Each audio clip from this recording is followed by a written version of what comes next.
Hello, the topic of this video is my challenging relationship with food and the lessons that I've learned along the way. If this is a topic, food, weight and challenges around binge eating, that is going to cause trigger and discomfort for you, please skip or avoid this video. There's lots of other content out there that won't create any kind of trigger.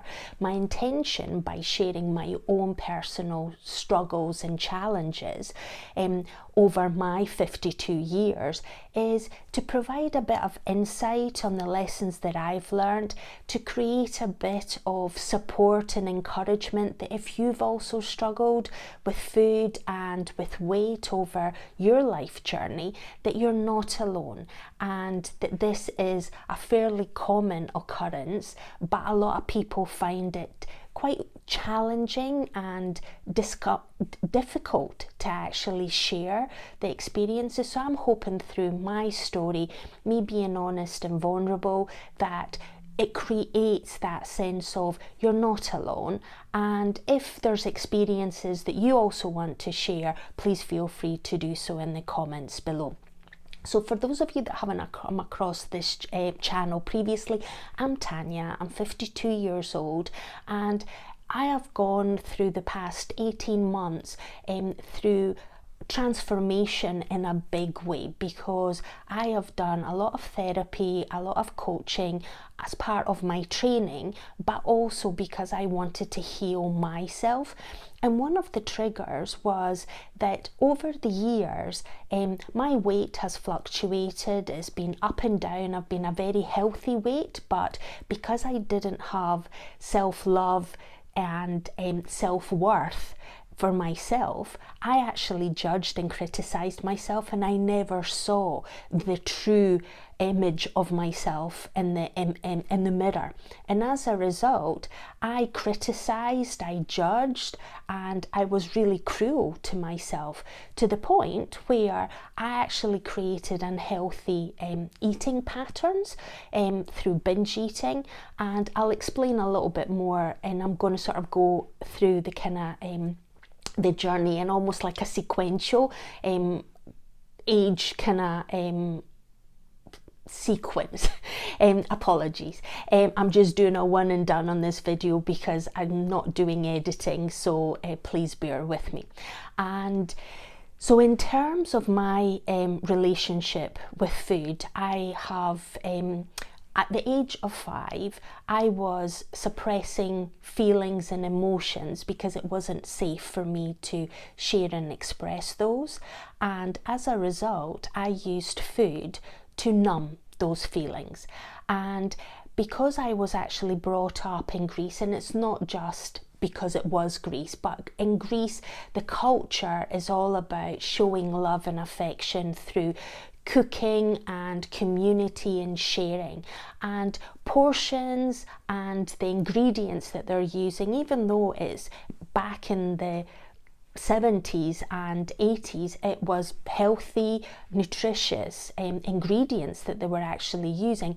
The portions were probably excessive, and the combination of the types of food were probably more geared for sugar and sweet kind of treats.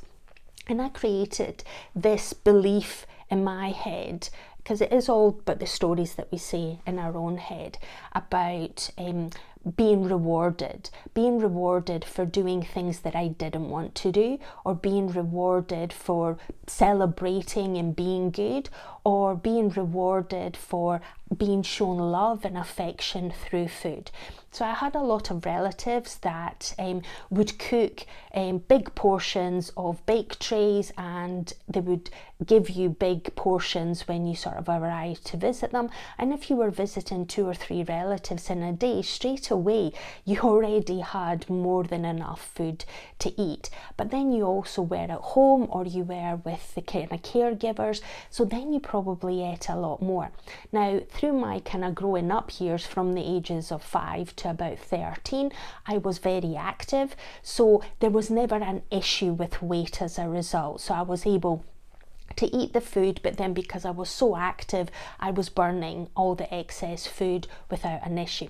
At the age of 13, I stopped being as active because of two factors. One was I sprained my ankle playing basketball, so I was immobile or very kind of reduced mobility for probably a 6-week to 8-week period.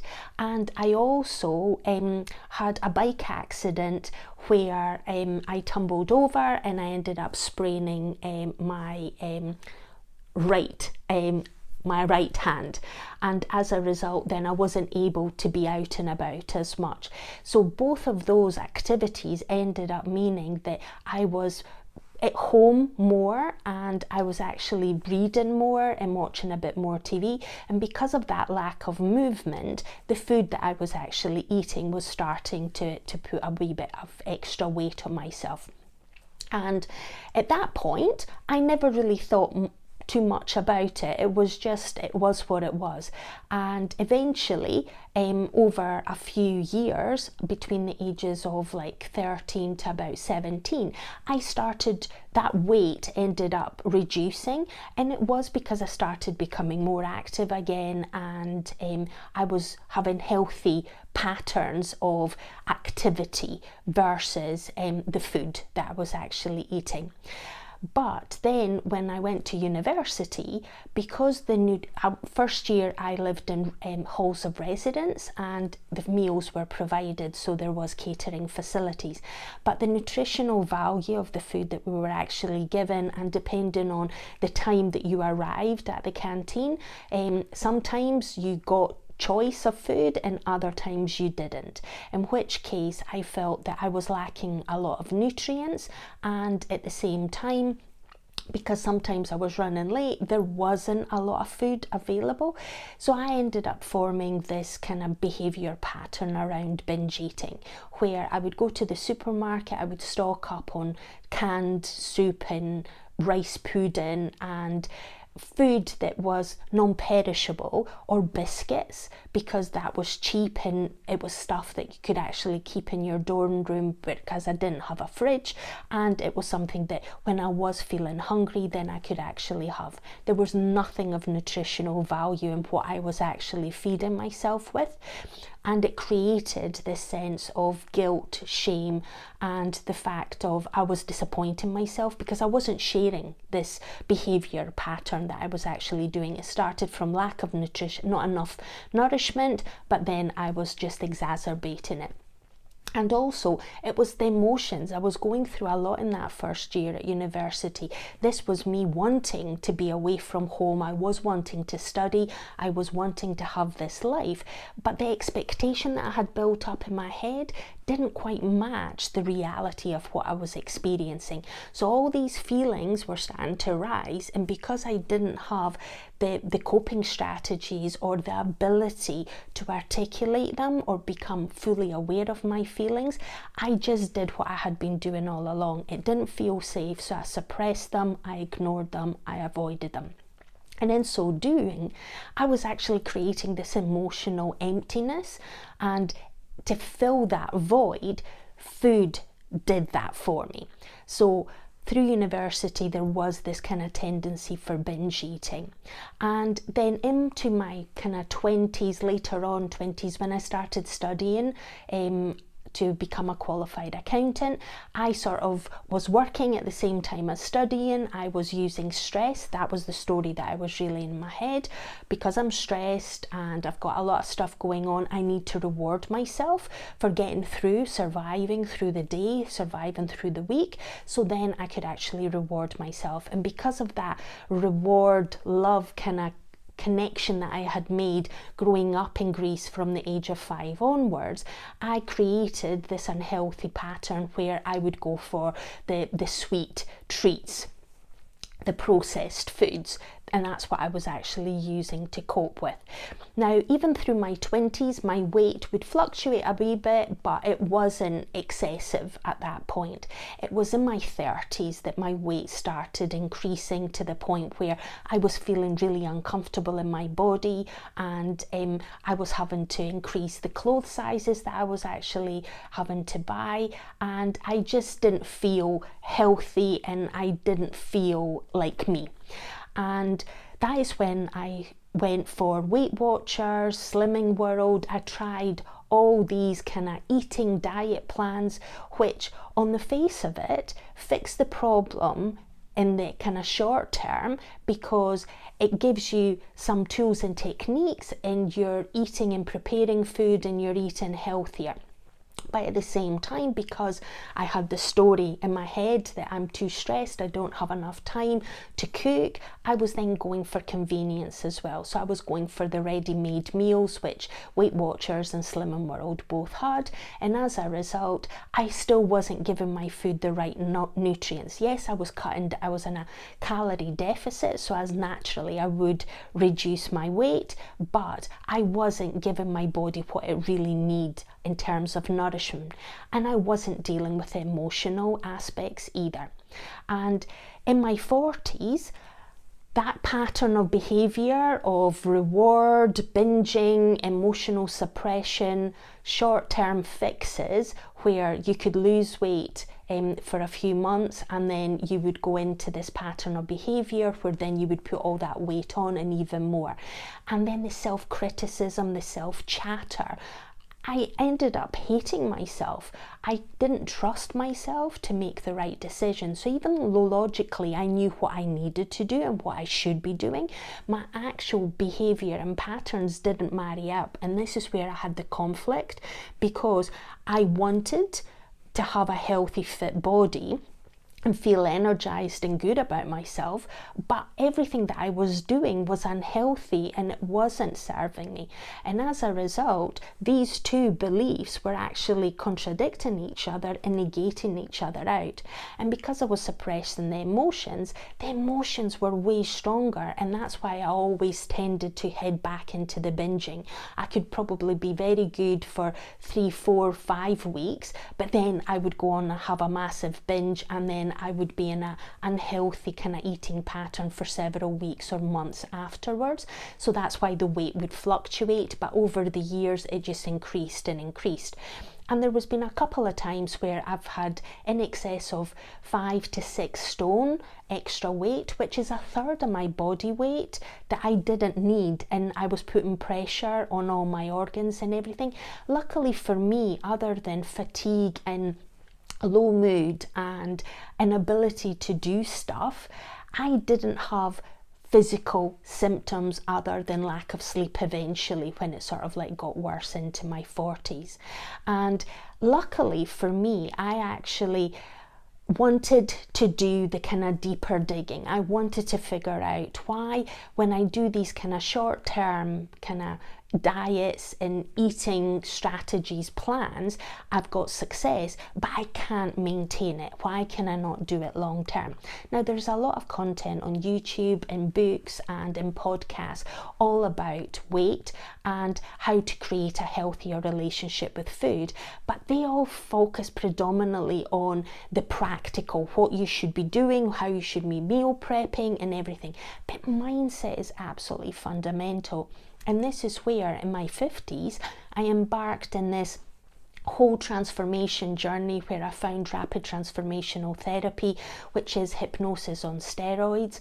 And I did the training in order to heal myself first, but then to eventually pivot my career and go into coaching and therapy myself and having my online business.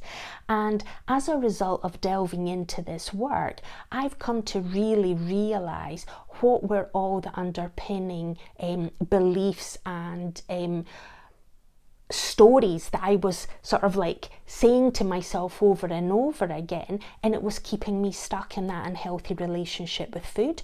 Now, my journey in this self-discovery, transforming my life, started in July 2023. but it's taken me up until September 2024 to get to the fundamental root cause, because it's been like peeling an onion layer by layer, understanding a bit more, putting certain things into practice, seeing what works, what doesn't work. And as a result, trying to figure out what is the optimal path for me. And what I'm going to cover off next week, because I don't want to make this too long a video, is this is about the journey and the challenges that I've sort of like figured out over the past like 47 years of my kind of unhealthy relationship with food. And through Rapid Transformational Therapy and hypnosis and several courses that I've sort of undertaken on the back of that, and personal work that I've done, I've been able to figure out all the underlying thoughts, beliefs that I had, and rewire those thoughts and beliefs to something that is more empowering, more encouraging, and it's motivating me to take the right steps, the right behaviors and patterns, where I'm not triggering this primal instinct where it's all about survival, which wants you, if you reduce your weight, then your body wants you to start eating more in order for it to sort of like get back into that sort of excess weight position, because your body wants to have excess in its primal in order for it to know that it's going to survive. But in actual fact, it's actually causing you discomfort, and it's the mental kind of dialogue that you end up having. Okay, so what I'm going to do in next week's storytelling is explain exactly all the stuff that I've learned from the Rapid Transformational courses that I've attended, the actual hypnotherapy sessions that I have taken as a client, and the things that I'm putting into place now to transform my relationship with food.